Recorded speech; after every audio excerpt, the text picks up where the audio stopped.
పట్నంలా ఈ మూలకెంచి ఆ మూలకు ఆ శివరికెంచి ఈ శివరకు ఎట్నుంచి ఎటు పోవాలన్నా మెట్రో రైలే బెస్ట్.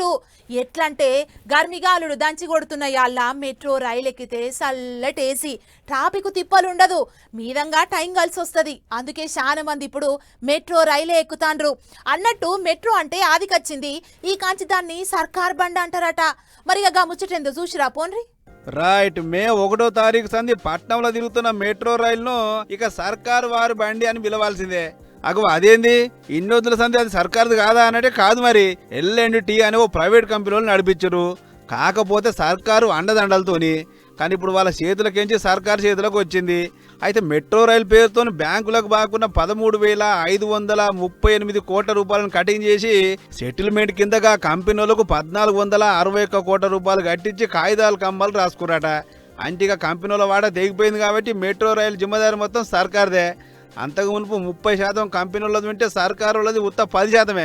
అసొంటిది ఇప్పుడు మొత్తానికి మొత్తం గవర్నమెంటే తీసుకుంది కాబట్టి దాని ఖర్చులు, రయాలు, మిలుగుబాటు, తలుగుబాటు అని సర్కారే చూసుకోవాలి. కాకపోతే కడిమ బాకీ కూడా సర్కారే కట్టాలి. అయితే మెట్రో తిరగని తావులకు సుత పట్టాలు వరసాలే, బండి తిప్పాలని సర్కారు ఆలోచన చేస్తే ఇక ముచ్చడి మీద కంపెనీలు లేదు ఇది ఇప్పుడే మాత్రం అయితే లేదు, ఇక కొత్తగా నడిపేయాలని అన్నారట.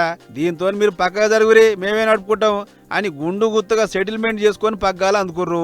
అన్నట్లు 2017 కానుంచి ఇప్పటిదాకా మెట్రో రైల్లో ఏం తక్కువ 87 కోట్ల మంది జనాలు ప్రయాణం చేసిరట.